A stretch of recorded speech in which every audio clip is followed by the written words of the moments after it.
अस्सलाम वालेकुम स्टूडेंट्स, कैसे हैं? ठीक ठाक है। मैं हूँ आपका फिजिक्स का टीचर मोहम्मद इलियास। आज हमने जो लेक्चर लेना है that is derivation of second equation of motion with the help of speed time graph. Students, पिछले लेक्चर में जब हमने first equation of motion derive की थी उसमें हमने ये लर्न किया था कि speed time graph basically speed और वेलोसिटी के दरमियान ग्राफ है। वेलोसिटी को यहाँ पे स्पीड के मान में लिया गया है।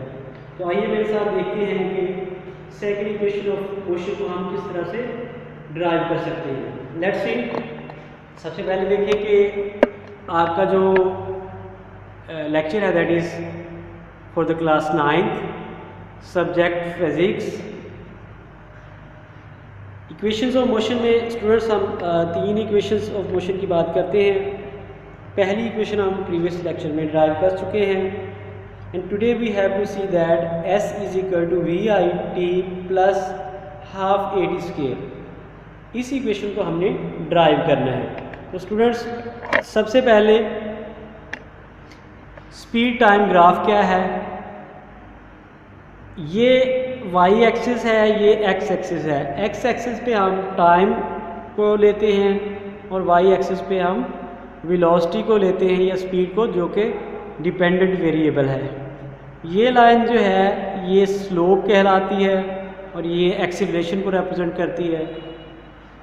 और इस साइड पे बी से सी तक का जो पार्ट है that is gain in speed which is equal to a T.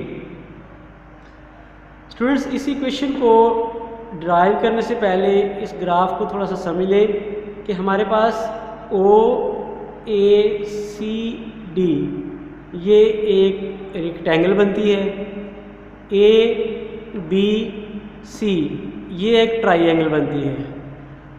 कोई भी ऑब्जेक्ट जो अंडर डिस्कशन हो या जिस पे एक्सपेरिमेंट किया जा रहा हो उसका जो टोटल डिस्टेंस कवर होता है वो इस ग्राफ के नीचे जितना भी एरिया बनता है उसके इक्वल होता है। So total distance covered by any object will be equal to the area under the graph. तो ये इस ग्राफ की खूबी है कि इसके नीचे जितना भी एरिया आएगा वो कवर्ड डिस्टेंस के इक्वल आ जाएगा। तो स्टूडेंट्स, बोर्ड में क्वेश्चन आ सकता है how to derive second equation of motion by the help of time speed time graph. तो आइए डेरिवेशन की तरफ चलते हैं। Total distance covered by the object will be equal to area under the speed time graph. अभी मैंने आपको बताया कि ये जो स्पीड टाइम ग्राफ है इसके नीचे जितना भी एरिया होगा यानी इस स्लोप के नीचे जितना भी एरिया आएगा वो एरिया इस ऑब्जेक्ट का कवर्ड डिस्टेंस होगा।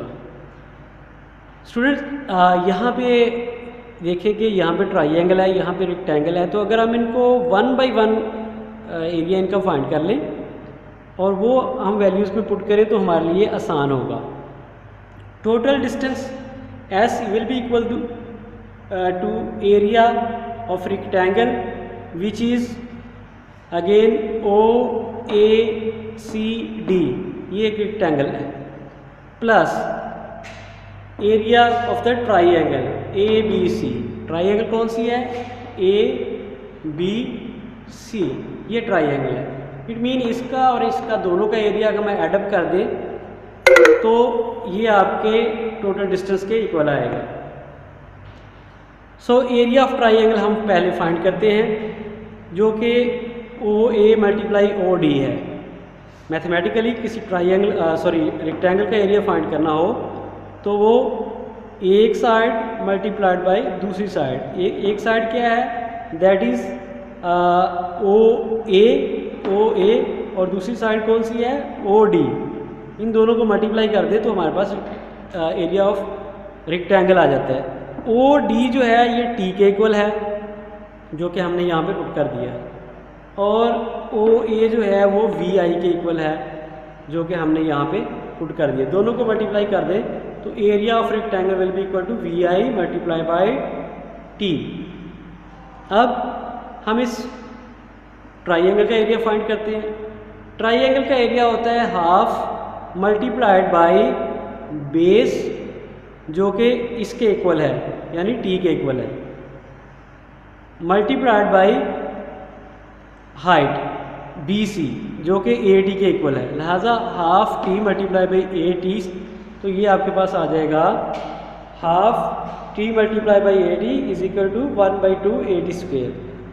तो इक्वेशन नंबर 2 और 3, इन दोनों को अगर हम इक्वेशन नंबर 1 में पुट कर दें, रेक्टेंगल का एरिया हमारे पास VID आया था और ट्राइंगल का एरिया हाफ AD स्क्वेयर है।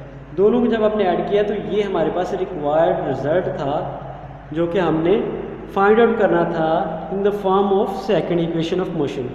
तो स्टूडेंट्स, ये है आपका आज का लेक्चर। आई होप आपने अंडरस्टैंड कर लिया होगा। कोई भी इशू हो तो ज़रूर बताइएगा। नेक्स्ट लेक्चर तक के लिए अपना ख्याल रखिएगा। बहुत शुक्रिया।